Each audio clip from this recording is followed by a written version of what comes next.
we are also signatories to the ECOWAS,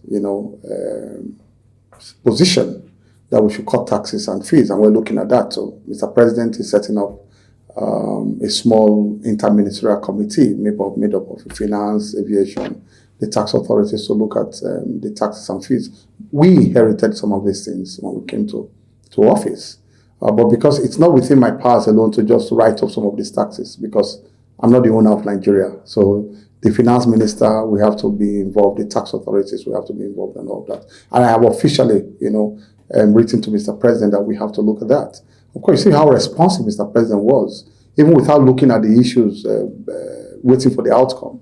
He immediately directed that, 30% of these taxes and fees and what they ought to pay to government agencies should be cut off, should be written off for the airlines in order to ensure that they bring succor to Nigerians. But that is not all. We are still going ahead because we take note of IATA's position. IATA's report 2 weeks ago or 3 weeks ago was that Nigeria is the highest, if not one of the highest or the highest in Africa in terms of fees and taxes. So that is for Nigeria's position. But the whole of Africa, we also have to, come together and synergize in this respect, so that we have, much more competitive prices for, passengers, across Africa, to move around Africa. Europe has achieved it. If Europe has achieved it and it has promoted trade and tourism in Europe, why can't we also adopt it? I know that the toga of protectionism is very high in Africa. Everybody's trying to protect their own borders. I mean, look at what's happening in South Africa now, and a couple of other African countries, but high in South Africa. So it will take a lot of convincing and a lot of diplomatic, effort to remove all of those restrictions in Africa. But we need to remove those restrictions. The African Continental Free Trade Area cannot really take off without connecting Africa. You cannot transform Africa without connecting Africa. I mean, the Afro-Exim Bank, they've been existing for years. They try to promote trade and export-import within Africa and all of that. It has not reached its peak. It is all of a sudden they realize that they have not connected Africa. You have to connect Africa first before you transform Africa. The African Development Bank also came up with their package earlier this year, of which I'm now the champion in the whole of Africa, of their $7 billion package to transform aviation in Africa. Because African Development Bank also realized, now that they cannot also develop Africa without connecting Africa. You have to develop Africa. You have to connect Africa first. How can I, see a good prospect in Cameroon or Angola, good business prospect that I can do every week? Either export things, that take things that to sell, or bring things into Nigeria to sell. That's how you promote trade within Africa. Because what we don't have, other countries have. What other countries don't have, we have. Nobody's an island. No country is an island. How can I do that when I know that it's going to take me another 2 weeks to just get a visa? And when I get a visa, they'll give me only 1 week visa or 2 weeks visa. And if I want to go back again and go and apply for a visa, I'll just leave the idea alone. So you must first of all connect Africa, not only by travel, but by visa removal. Because the logistics and the problems it takes you to get a visa is part of the whole encouragement or discouragement, as the case may be, to promote trade and tourism. We have a beautiful place called Victoria Falls in Zimbabwe. Beautiful place in Zimbabwe and Zambia. Why should I not take my family there for tourism? Why do I have to go to Paris? Because sometimes it's easy to get visas to go to Europe than to get to an African country. So if I get, tourism, if I get my visas easily to Zimbabwe, I would rather take my family to Victoria Falls, because that's even one of the 7 wonders of the world. It's there in Zimbabwe. It's there in Victoria Falls. One of the, UNESCO, UN preserved, centers, and on and on, and so on and so forth. And they can also come here and look at our beautiful environment, our hills, and and all that too. And our festivals, all these festivals that we have here, the Agungu Festival, the Lagos, festivals and all of that. So, and back and forth, so far. So we can be self-fulfilling within Africa if we remove this restriction in terms of tourism, trade, and investments. So for me, the drawbacks are there, no doubt about it. But then, just like happened in Europe before they got to where they are now, you have to put the drawbacks pari passu with the advantages, and you'll see that the advantages far outweigh the disadvantages. So let me explain this. The real problem of Africa is fleet renewal, access to financing. That's the real problem of Africa. The traffic is there, the desire to travel is there. The private airlines are also coming up now. Nigeria is one of the biggest, market in terms of aviation activities, really. We have the largest private, participation in aviation in Africa. Most of them, the other ones are, government owned, right? So the real problem is, how do they get aircraft at competitive rates?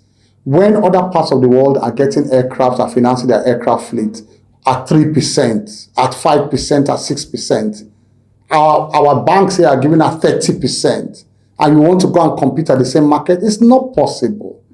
And so we need heavy financing for fleet renewal. Why is it that most of the aircraft that come to Africa, they are the old aircrafts? They are rickety. Look at most of them coming into Nigeria, and we all complain, but the issues are deeper than a minister just giving an order, don't bring this aircraft. If they don't bring it, where would they get the other ones from? Where would they get the newer ones from? So most of the aircraft that come to Africa, you will see that most of the aircraft, the first 10 years of the life of aircraft is the best, before it now goes to the normal, life cycle of, checks and rechecks and all of that. Those ones, they run it at very, very other jurisdiction, at more lucrative jurisdiction, where they can make higher traffic, higher profit, because of financing is very low. So when they are finished, it's like an orange you have leaked. They will now take it even to some other places. When they are above 15 or 20 years, they bring them to Africa. When they know that they have actually used and overused those aircraft, they bring them to Africa, because first of all, at that point, they now bring them on wet leases. The financing is low. At that point, you don't have high financing for aircraft in Africa and all that. So how do we compete? We compete by the kind of bold statement that Afrexim and African Development Bank have made. They want to finance fleet renewal in Africa. Fleet acquisition and fleet renewal in Africa, so we can compete. Because Africa cannot continue to depend on leases from Europe. And there's some kind of politics around the world, aviation politics around the world. So Africa has to help itself. So that is why, for us, we have also floated in Nigeria the aircraft leasing company, Nigerian Aircraft Leasing Company, that will be fully privately funded. And we have private investors, seed investors, who are actually talking with the ICRC now. We are at the cusp of registration, because the president has granted his approval to it. Now, government will have a small equity in that company. The equity that government has is because of the sovereign guarantee that government is giving to all the transactions in that company. And that guarantee is because we have signed the Cape Town Convention, we have tweaked our IDERA. Our IDERA is the irrevocable deregistration export request authorization, which gives the NCA the power to deregister and export an aircraft within 5 days of request by a creditor, or a leaser, right? So we have done all of that, the background. So now Nigeria will even earn money for what it ought to do, because we have signed the Cape Town Convention. Now we are giving guarantee that we are going to export any aircraft in case of default. Government is giving that guarantee, not private. So, and that is a big comfort, a big de-risking factor for leasers and creditors. It's a big de-risking factor. We have done that. Now, this effort we are putting together is just coming at the right time, when AFDB is bringing in their integrated aviation program for Africa. So it's all coming together beautifully. And that's why they say, look, Nigeria is the first signatory to that pact. And because of our passion, because of our size, because of the drive that President Bola Ahmed Tinubu has given to the aviation sector through our humble effort, the AFDB identified Nigeria as the face of that program, to drive that program the whole of Africa. And that's how I landed that role from nowhere. Beautiful. I'm sure you saw their press conference when I briefed them. That was 2 weeks ago. You reported it. Channels reported it. Yes. Okay, from Abuja. We reported it from Abuja. when they all came together and they were full of praises for President Bola Ahmed Tinubu. They were effusive of their praises. They were, in their praises, they were so grateful, because this is purely altruistic. No government benefit, just to help the local industry, to assist them to grow. And we have them lined up now to acquire through the aircraft leasing company, because we're going to get most of those deals on dry leases. So and it's not by force, it's just free market. If you know you can get an aircraft while wet lease at 30%, all the best. Because this aircraft leasing company, the finance minister is thinking of giving it tax holidays, government guarantee. So you can imagine what is going into that. So if you want to go and negotiate for aircraft outside the country at 30% or whatever, good luck to you. But when you see the competition, when you see that you can also pay in Naira, because now they repay in dollars.